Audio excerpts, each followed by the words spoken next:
This is Coffee Number 5. I'm your host, Lara Schmoisman. Welcome back to Coffee Number 5. Today we're having Jacqui Zadik. We've been talking about this for years. We know each other for so many years, and every time that we meet, we end up talking about how people communicate, and we have a good laugh, and how people actually fail in the communication. And since you're an expert in communication, I want to talk about how we can deal and improve our communication. Emails, text, at work, because our communication, verbal and nonverbal communication, say a lot about ourselves. Definitely. I think where I found I've had the most success in my communication is that I try to actively listen, so that even if I'm reading an email or a text, I'm actively present within it and I don't jump to any conclusions. And I think that a lot of times we're so busy thinking about our next step in what we're communicating, even in text messages, that the message is then lost and we're not on the same page anymore. How do you feel about many times when you send a message, an email or a text, sometimes doesn't have the emotion that we can put or the intention that we give in a verbal communication? Right. Tone is definitely lost when it's written. And that's where things like when I like to do my creative writing, where you wouldn't necessarily spend that amount of time on a business email. You're not going to actually put in the color of the toner of ink that you want, for example, if that's what you're trying to resolve. There are things you would say, we need new printer ink. And that there's a lot of times where you feel like you're just being direct, where the other person will find that you're brusque and will get turned off, and then that's when your conflict happens. So, and how do you fix this? Any tips or tools you can give our audience how to be a little more conscious about how we're sending messages or the message that we're sending? Well, I think that whenever possible, it's best to try to have actual verbal communication, whether that means picking up the phone, having a video chat, or even just pressing record on that voice chat. Right now, when you and I are talking, you can hear our voice inflection. We're going up, we're going down. You and I can tell when there's something that's serious and lighthearted. My sentence is about to end, and you're able to differentiate. So even if you don't want to take the time to pick up the phone to talk to somebody, or you feel like it would be infringing on their privacy, just to send a voice message with whatever you want to send. And I think that that's a great way to start the ball rolling on positive, effective communication. Do you feel, because now we're talking so much with people in text or email format, the actual relationships of the people are changing, friendships, even romantic relationships? I definitely think it's changing. Now that I am a single mom and I am dating again online, I do find that it's a completely different ballgame this time around. So people do expect to have a bulk of the relationship on text messages or FaceTime, and that's how dates are planned. You're initially meeting online. I don't know how many of the listeners are in the age frame of that's how they've started, but for somebody that's in my age frame, it's very different, and the platform is definitely a lot more difficult. It's definitely more difficult to navigate this time around. But it's even changed the way I have friendships. Like, for example, you and I, we've known each other for so long, and the bulk of our friendship has been through text messages or emails. I think we've had, besides our face-to-face meetings, most of it's happened on text messages or on the phone. We've had one phone conversation. That's right. That's right. Long time ago. So we were overdue. Yes, you and I are a perfect example of how we rely on our technology to maintain the basis of our friendship. And yet there are so many things now that we have lacking between the two of us that maybe we never would have picked up on. But now that I'm seeing you and we're talking with this, like, we're having a deeper connection, and I feel like it's more meaningful. I don't know how you feel, but definitely from my end, this is more meaningful. Absolutely. I can see you on your eyes, and I can see your expressions, and your expressions go with your intonation and your intention. And that's amazing. Thank you. And that's exactly what what I'm trying to reiterate now, that I think that anytime you hear the voice, I think it's going to have a more positive impact. I mean, your background comes from humor also. I like to, yes, inject a lot of humor. I don't know how much you want me to do on this podcast. You can do as much as you want, but because I like to have fun, and everyone knows that. But the thing is, how can you really communicate humor writing or in a text? It's so interesting. Well, Laura, I'm not going to lie that I've offended a lot of people by using my jokes in text messages, which is why I've learned to on my iPhone to just send the voice message, and then that way people understand that I'm joking. I give a little giggle at the end, because even if I send a joke on a text message and put an emoji with a winky face or a laughing man, it's still lost, and the damage that can be done is just not worth the effort to unravel afterwards. Oh, I love that you brought up the emojis. I mean, I never find the right emoji to communicate what I feel. So I find myself looking for emojis to communicate my intention, and at the end, it's like I end up sending the wrong emoji because I think that an emoji means something and it actually means something else. So I stop using them, basically.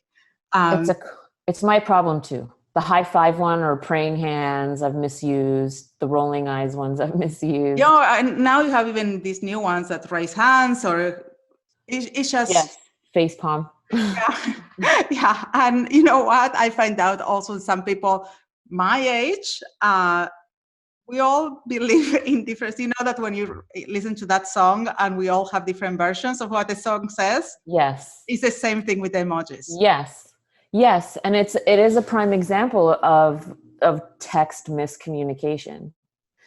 And when we think back to like Mad Men era, when they had no options, maybe they were sending like a telegram overseas, but there wasn't that jumping to conclusions with telegrams. And those were written communication because you knew they were short, concise, and you were doing it to save money, and you were going to have that face-to-face communication, the telephone call, the meeting in New York, whatever it was.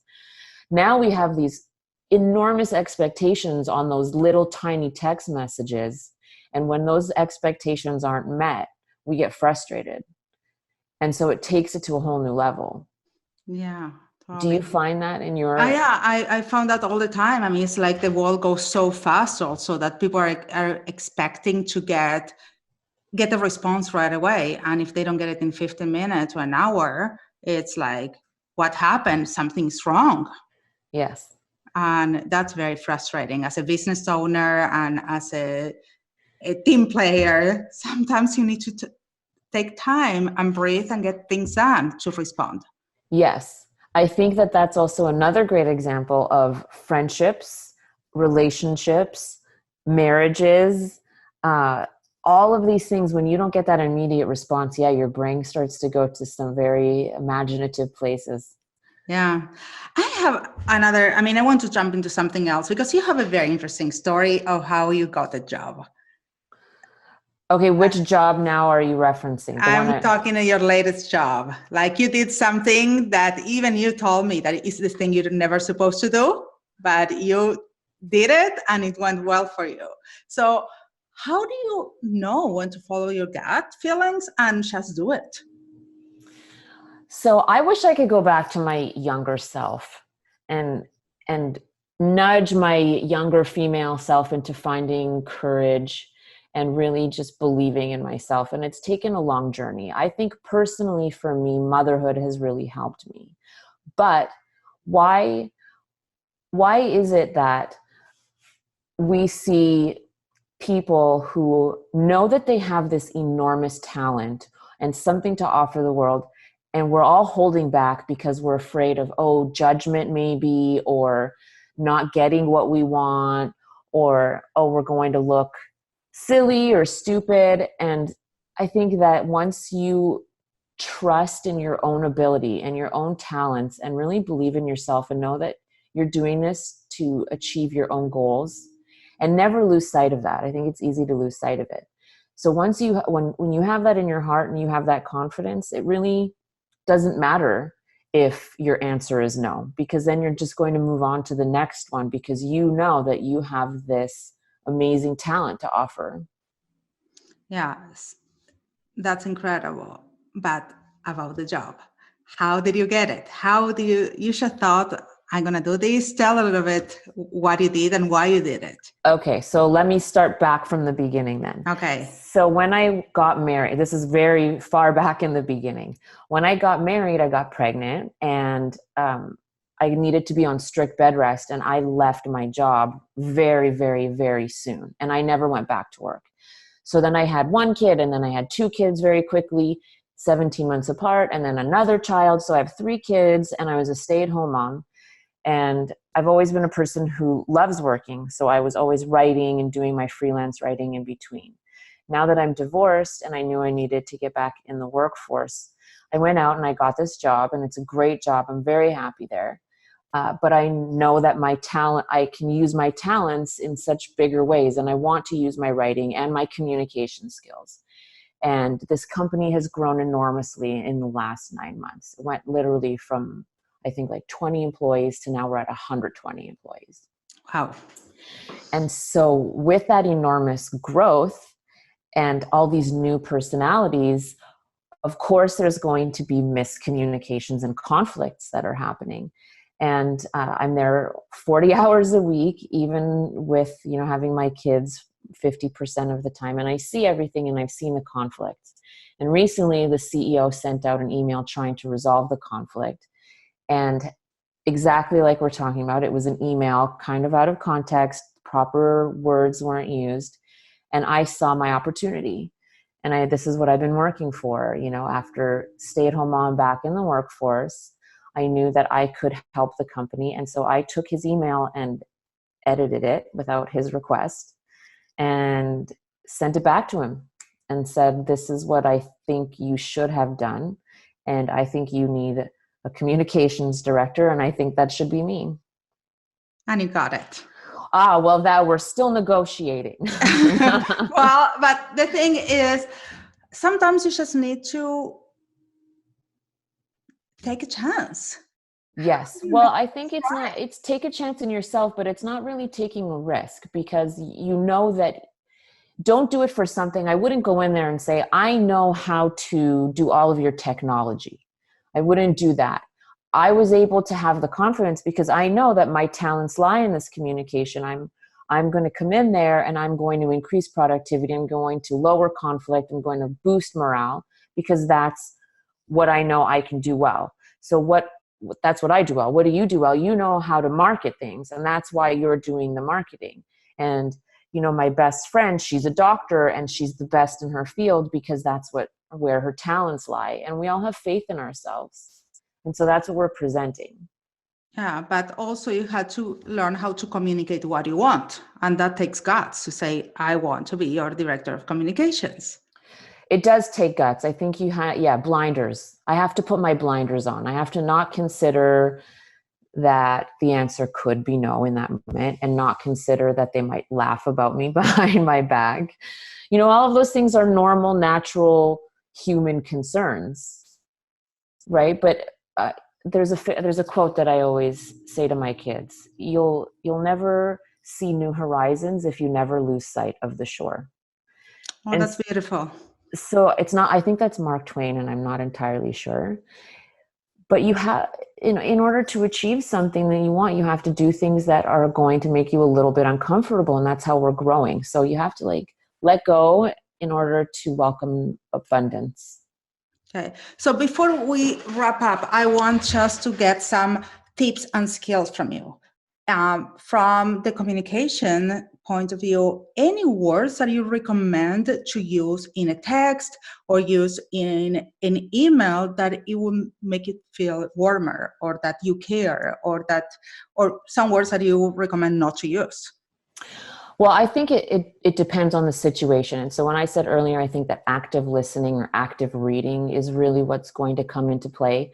So a lot of times, if you were to say to me that you're disappointed that I had to switch the time of this meeting. I would reply to you with something like, thank you so much for accommodating my schedule. It really means a lot to me. So I'm acknowledging your feelings, that there was an inconvenience for you. And I'm also showing appreciation that you heard me out. And I'm not being defensive. I think anytime there are defensive words, like when you want to say like I or you, things like that, try to use collective words, things like we, and avoid never, don't, and try to push it into an actual verbal communication when possible. That's great. Well, thank you so much for being here. And we're going to work for a little something to give our audience so they can download in the notes of this episode. I would love that. And I can provide some written notes as well. That's awesome. Well, thank you again for being here today. And we'll talk very soon. Thank you, Laura. I appreciate it. It was so good to have you here today. See you next time. Catch you on the flip side. Ciao, ciao.